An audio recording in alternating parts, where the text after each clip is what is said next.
Okay. Okay. The time I'm recording this is currently 10:40 p.m., March 27th, 2024. Yesterday, as of me recording this video, my uncle has committed suicide. Here's the quick rundown of what I experienced and what actually happened. My mother and I were working at our local McDonald's indicator. We were working there, and my grandma calls my mother. My mother immediately goes into shock and rushes me and her out to her car so we can drive home. It was about a 8-minute drive plus an extra minute to get down our back road.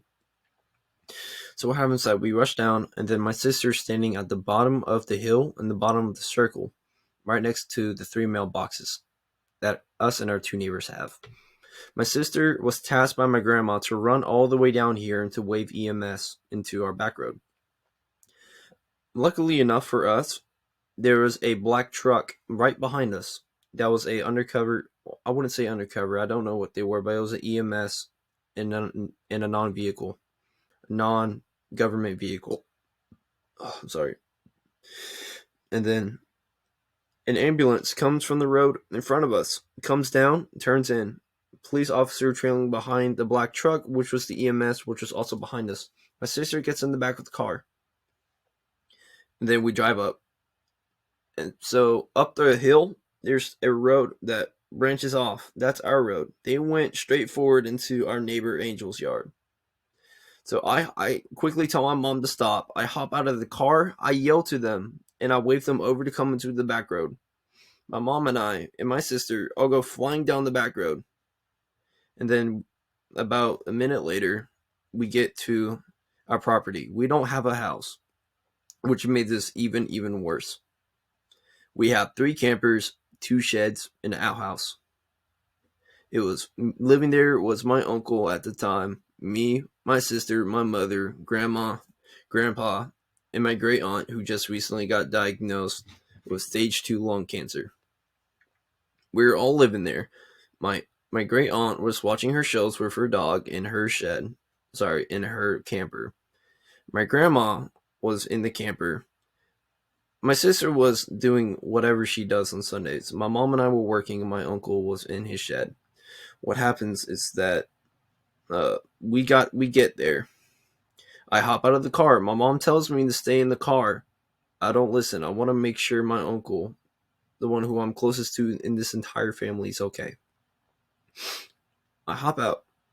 I walk over.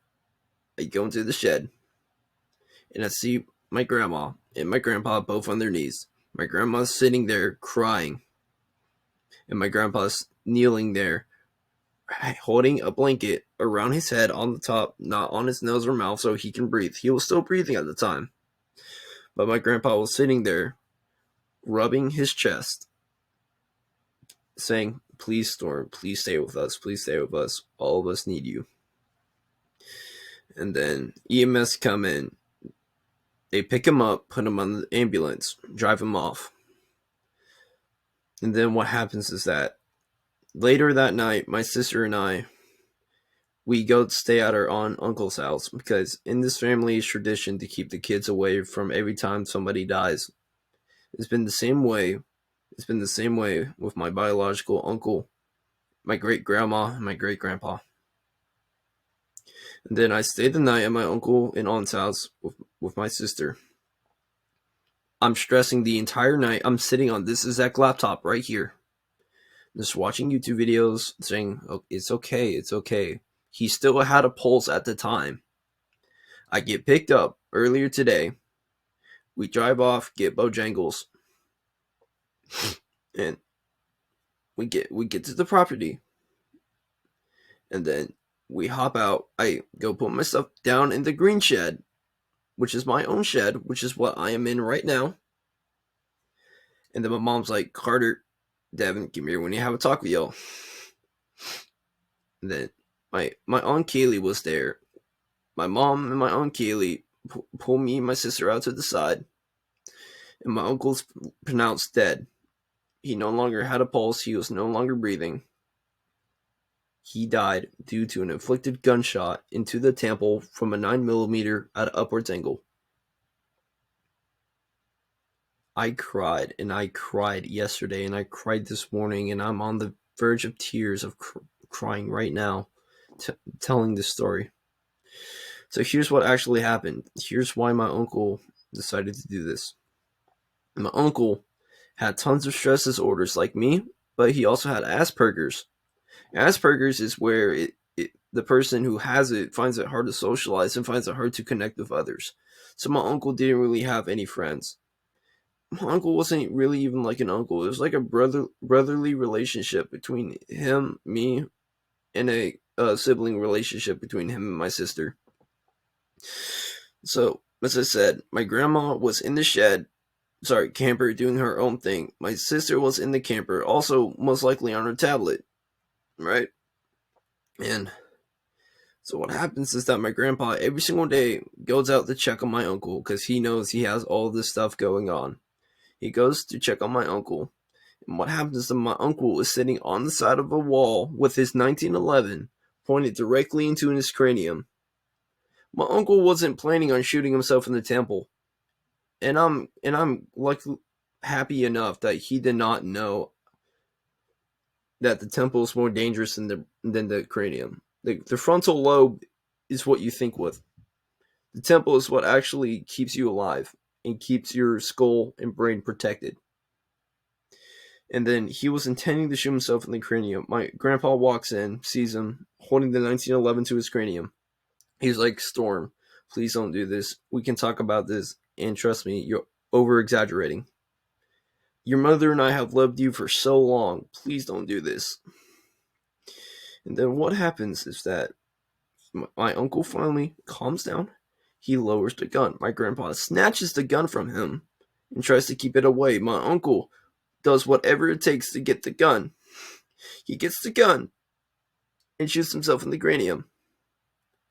My grandpa witnessed his youngest son, the one that he arguably loved the most, shoot himself in the head in front of his own eyes.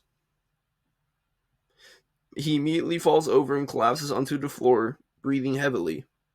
My grandpa gets the blanket off of his bed, wraps it around his head, and shouts for my grandma at the top of his lungs to call EMS.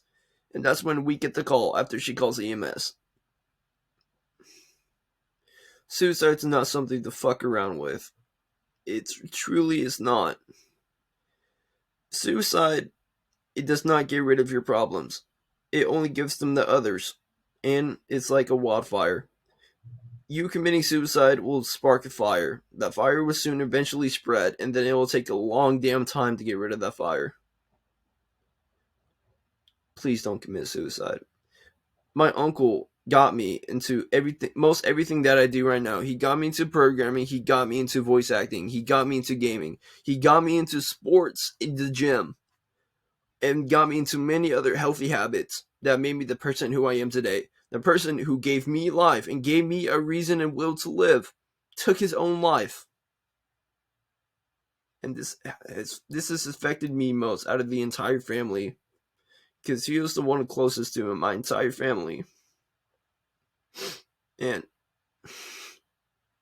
just please don't commit suicide. We would much rather see you with a broken leg in a hospital bed than in a casket with a brain blown wide open. Religious or not, you are loved by your family. Keep that in mind. You are loved. Even if it's by your family, if it's by a friend, if it's by your boyfriend or girlfriend, your wife, husband, whatever. Somebody loves you. And I would not change the world.